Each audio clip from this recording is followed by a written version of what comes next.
Welcome to the motherfucking relay. We're covering today's top boxing news. Okay, we'll start with this. Michael Zerafa blasts Tim Tszyu's display. It's like he didn't know what he was doing. Tim Tszyu returned to the winners column with a solid, if unspectacular, 10-round points win over Anthony Velasquez last week. The former WBO champion has endured a rough 2-year stint with a trio of high-profile defeats in world title fights, twice against WBC champion Sebastian Fundora and IBF ruler Bakram Murtazaliev. Sandwiched between those stateside defeats have been contrasting wins back home in his native Australia against carefully selected American opposition, first Joey Spencer and now Velasquez, during an eventful 2025 campaign after a damaging 7th-round stoppage loss by Fundora on July 19th. Tszyu stripped and reconstructed his team from scratch, employing new co-managers, multi-weight world champion Jeff Fennick in an advisory role, and Pedro Diaz as new head coach, having overseen Noel Mikhailian's WBC cruiserweight title win over Badu Jack in their rematch the previous Saturday night. Diaz arrived in Sydney, Busy man. on short notice, and the Cuban's presence, as well as a cautious display, was the topic of conversation post-fight. Well, caution and care is why he hired Pedro Diaz. He wants to be more of a boxer and less of a brawler. He wants to get hit less. Zerafa, previously slated to face Tim Tszyu in July of 2021, is now boxing his younger brother and IBF number 6 ranked contender Nikita as the headline attraction on a no-limit card next month. Former 140-pound belt holder Liam Botto did commentary before his IBF welterweight title eliminator against Paddy Donovan on the same bill, while Zerafa was part of the broadcast team desk being quizzed for his opinion and didn't hold back in their post-fight segment. He should have got him out of there in 3 rounds. It's a worse Tim. He still looked like he didn't know what he was doing. He couldn't finish him, was prancing around and not punching.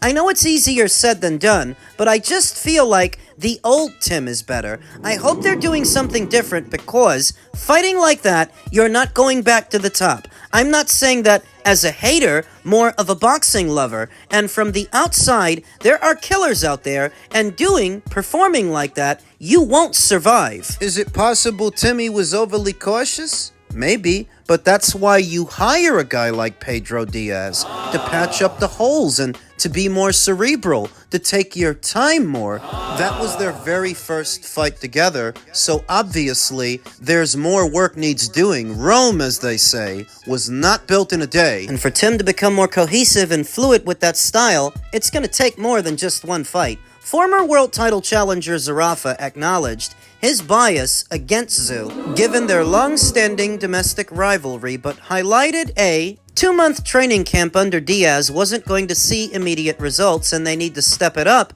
in the coming calendar year. Newly minted world champions Xander Zayas and Abbas Baru, who will unify their WBO, WBA junior middleweight titles on January 31st. In Puerto Rico, have both reportedly made contact with Tszyu's team about a potential voluntary championship defense in the coming year. Bad idea. I keep saying that Timmy has a penchant for putting the cart before the horse, rushing things needlessly, and so soon after those losses, because it hasn't been long enough, and breaking in a new trainer and a new style, you don't need to be fighting for a world title right away. I don't think he needs to be boxing for a world title anywhere inside of a year. Committing straight back to world-level contention feels too early under Diaz's guidance, especially after that last showing. Tszyu wants to stay active and spoke of his interest fighting on a reported February 28th date back in Vegas. Such a quick turnaround sounds unrealistic, though speaks to his eagerness for a return to the top in a deep division packed with possibilities. For all the talk about adapting his style, being more risk-averse, another loss at this stage, age 31, could prove decisive. I've got nothing against him, wanted him to come out and make a statement because that builds a potential bigger fight between us, said Zerafa. or the possibility of another Aussie world champion, but I just wasn't impressed. He was too patient in first gear, but didn't know how to get out of it, Zerafa continued. 2 months isn't enough. It's like trying to write left-handed when you use your right. He needs way more time to implement the new camp, and that was never going to happen. Velasquez, respectfully, is not on Tim's level and was landing all these big shots. He was less busy, less dominant, and I expected more. I'm gonna be honest. Even this new war-torn version of Tszyu, in my opinion, is enough to silence Michael Zerafa, and it's a crying shame that he hasn't had the chance to already. They were supposed to fight some years ago in 2021, but Michael balked, citing COVID concerns. He backed out, though oddly enough, the rest of the fighters on the card, including Tszyu, were not worried about that. They fought. Stevie Sparks stood in his place, fought Timmy, got beat up. So that all these years later, that same Michael Zerafa can turn his nose up at Tszyu, who is recovering from a lot and who I think can still beat Michael Zerafa.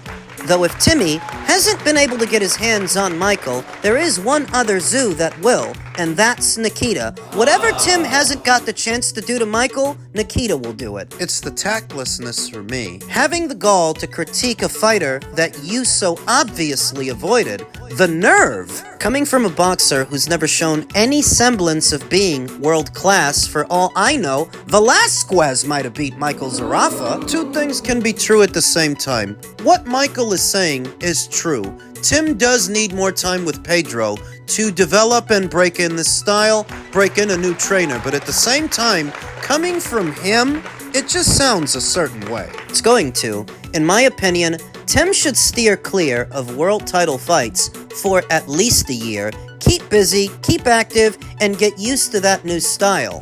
He's got a thing about Russian things that don't need to be rushed, and he needs to keep a lid on that. In men's heavyweight news, Deontay Wilder has his eye on Gassiev even as he negotiates with Alexander Usyk. Deontay Wilder has said that he's in negotiations with unified heavyweight champion Usyk for a title fight next year. The former belt holder isn't averse to talking about other potential opponents, however. That includes Gassiev. The former cruiserweight champion from Russia stopped Kubrat Pulev in 6 rounds to win the WBA's secondary regular title on December 12th in Dubai. Usyk holds the full WBA title. Among those in attendance was Wilder, who said he wouldn't mind getting in the ring with Gassiev. Congratulations to Gassiev, Wilder told Boxing Social. I think that would be an amazing fight. Wilder, 44-4 with 1 draw and 43 knockouts, has seen better days. His recent 7th-round knockout of Tyrell Herndon on June 27th was desperately needed. Prior to that, he came out on the losing end in 4 of his last 5 fights, falling to Tyson Fury twice, Joseph Parker, and subsequently Chinese danger man Zhilei Zhang. Wilder, 40 years old, is a long way from title contention, at least according to the sanctioning bodies. Only the World Boxing Council has him ranked in their top 15, pegging him at number 13. For now, Wilder will wait and see how things play out. In the meantime, he had nothing but good things to say about Gassiev's performance. That was a beautiful left hook. Wilder said of the knockout punch, "It was very sneaky," and that is what Gassiev brings to the table. Catching and countering ability with sneaky hooks mid-range to inside. Like what he caught Uniel Dorticos with years ago at cruiser, and more recently Pulev at heavy. Negotiations with Alexander Usyk aside, what would a fight between Wilder and Gassiev look like? Because Deontay's noticeably taller and noticeably longer, having more time in at this weight than Gassiev. Why would Wilder want to fight him? It's likely because in the opening stanza of the Pulev fight, Gassiev wasn't getting very much done, and he seemed flustered by Pulev's jab, struggling to get around it. Maybe Wilder sees an opportunity in this guy, that if you struggled with that old guy, you're definitely going to struggle with me. 2 ways to interpret the opening stanza of Gassiev versus Pulev. Now, maybe it really was that Gassiev couldn't find his way around Pulev's jab while he had energy to throw it. It's not really till Gassiev slows down after a few rounds that Gassiev was able to come alive. That's one way to look at it. But another way is, maybe Gassiev was playing possum. Let the old guy punch himself out. Because he's going to. Go on, shoot your jab. Be busy with it. After a few rounds, you're gonna be breathing with your mouth open, and I'm gonna get ya. Gassiev playing possum is another way to look at it. So how would a fight between him and Wilder look? Neither Gassiev or Deontay Wilder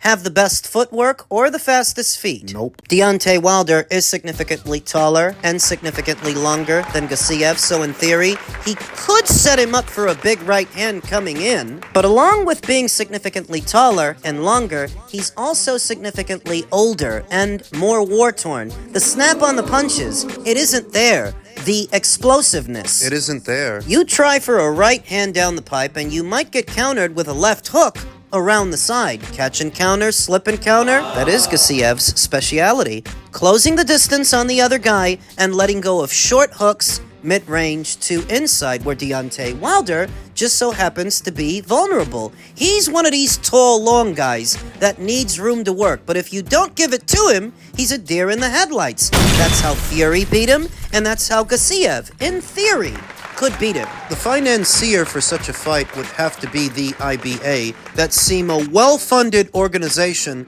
staging their own cards around the world in locations like Dubai. So the money may be there to make it happen, the motivation.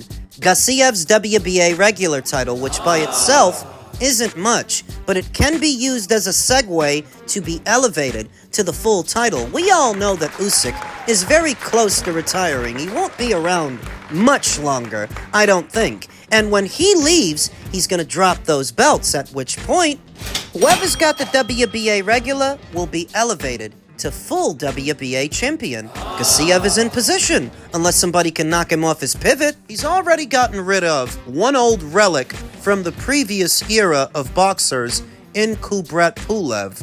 What if Wilder were next? Another remnant of the previous era, another relic. Now, based on Wilder's positive attitude towards the Usyk negotiations, we've no reason to believe that fight will fall apart. So in all likelihood, Wilder versus Usyk may be next, but if by some chance that doesn't happen, I could go for Wilder versus Gassiev. It's a good fight. And a victory for Alexander Usyk that is aging beautifully. Remember, Murat Gassiev is one of the guys that Usyk beat en route to becoming undisputed cruiserweight champion. The way he beat him was distance control in tandem with footwork, boxing him up and getting to the side of him. Stepping around him. Stay moving. That's the same way that Otto Wallin was able to beat Murat Gassiev, with the kind of footwork and movement that Wilder doesn't have. Wilder is a flat-footed fighter. Even if he is noticeably taller and noticeably longer, because he's not moving and he's not on the balls of his feet, Gassiev could get to him. He's not on his toes. He's not shaking and baking. That's not what he does. Even if Murat Gassiev has slow feet, so does Wilder, but Wilder's the one that's 40. Just in keeping with the theme of all things Deontay Wilder, what allows us to segue to what is fast becoming the most popular segment here on the channel, Ring IQ Hate Mail! About AJ and Wilder and the fight that never happened. Walt Dog AB didn't like my account of events and how I basically said Wilder overplayed his hand with a fighter that was worth a lot more money than he was, and in doing so, costed himself the fight. To that, Walt Dog said, Wilder holding out and selling well with Fury made him more valuable to the Matchroom camp. Hearn went on to say that they would have given Wilder 50-50 if he had beaten Fury. Woulda, coulda, shoulda. If my aunt had a dick, she'd be my uncle. He didn't beat Fury, so what the fuck is that worth? Walt Dog continued, unfortunately for Wilder, Wilder wasn't good enough to beat Fury. Wilder was partially right when he made the decision to hold out on the flat fee, as he didn't see it as an honest attempt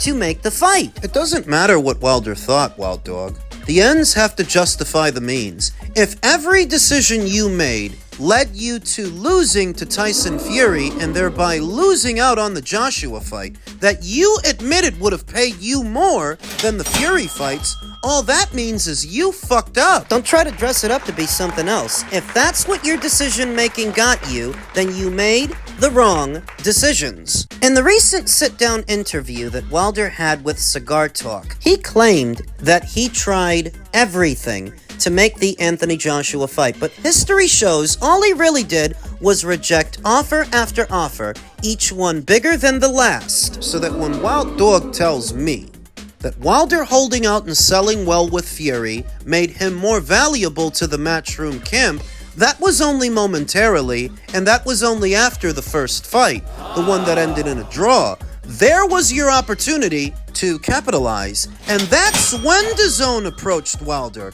with the $100 million offer that he rejected, the one he admitted would have paid him more than losing to Fury. You see, when Eddie Hearn first offers him that $12 million flat fee, that was a good offer at that time. For a fighter whose highest purse was $2.1 million, they're offering you 6 times your highest purse. And you're not a box office attraction. You're not a big pay-per-view star. At that time, Deontay had never been on pay-per-view. But in Deontay's opinion, that offer wasn't good enough. So they come back to him with an even better offer, then a better offer, to the point where DAZN offered him a fortune. All of which he turned down. So when it doesn't work out in the end, don't cry him a river, don't play him the violin. What he did was stupid. Damn stupid. And you're only going up to bat for him because of what I said. American exceptionalism. He wasn't worth then what Anthony was worth, and he only had 1 belt, but he had the audacity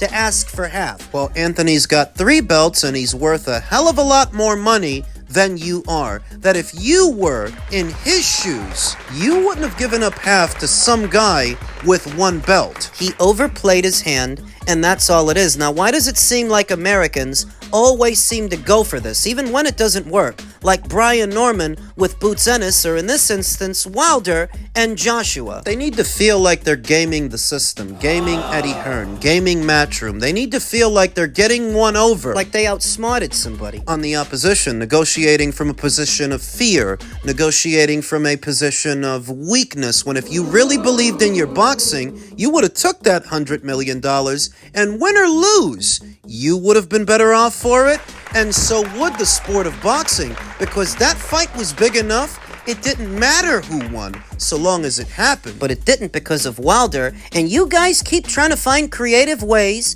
to make it not his fault. Except it is. It's all his fault.